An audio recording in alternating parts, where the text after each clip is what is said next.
Hi there. Here I've got a bottle of sunflower oil, cooking oil. Bietjie kookolie, né? Slap chips te maak. Jy maak chips and other things in. I also have got here margarine, which people put on their bread. And then here I've got vinegar, dit asyn ook nog. And I also have got paraffin, dit paraffin ook hierso. And, well, there's a plastic bottle as well. Kijk, al die goeders nou, paraffin, margarine, asyn, kookolie, en plastiek bottles, en plastiek houer. I've got all these things, but what do they have in common? Maybe some of you know. All of those can be grouped under what we call organic compounds. Al die stof wat ek nou genoem het, kan geplaas word in 'n kategorie wat ons noem organiese stowwe.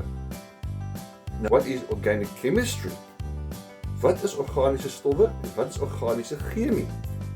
Now, organic chemistry refers to molecules that contain carbon. Organiese chemie werk met alle stowwe wat koolstof bevat, except carbonates, cyanides, carbon dioxide, carbon monoxide. They don't fall under organic chemistry. So hierdie paar, jou carbonate, jou cyanide, koolstofdioksied en koolstofmonoksied val nie onder jou organiese chemie nie. So what then is organic chemistry? Those contain carbon. Carbon has got the unique property that it can bond to itself and then form long chains. We can draw it like this. A carbon atom can form 4 bonds around it.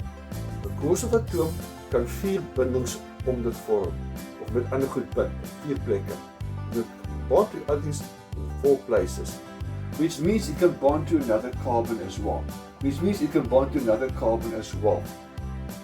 So organic chemistry is a study of compounds that contain carbon. And there are literally millions and millions. The last time I've checked, there are already around about 8 million different organic compounds, probably more by now. Because every year they discover new ones. The plastics, petrol and oils, and even the shirt I've got on, I've got some organic compounds in it. So it's a massive, big study field. And the thing is, these carbon compounds can form chains of hundreds and hundreds of atoms bonded together.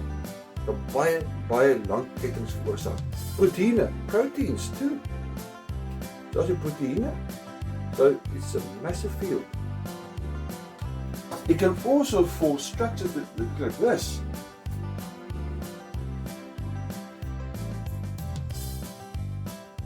And then onto this there can be things connected again. So, kettingstrukture kan vorm ring structures, en ringstrukture ook vorm. En kettings and chains. And that's not the only thing.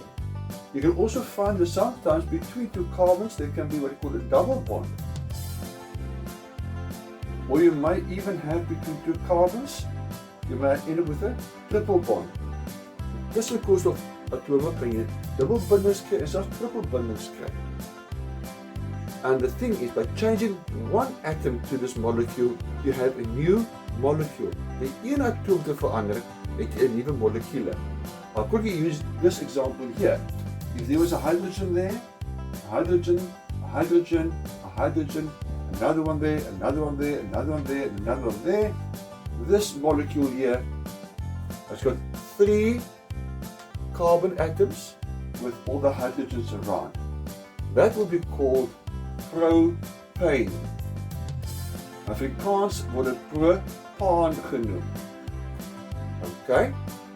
But by changing one atom, for example, say that hydrogen there, if there was a chlorine there, as daar chloor daar gebind word.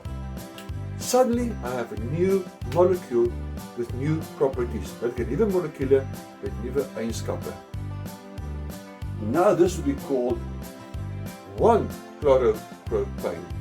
Dit word 'n chloropropaan genoem, because the chlorine is attached to the first carbon.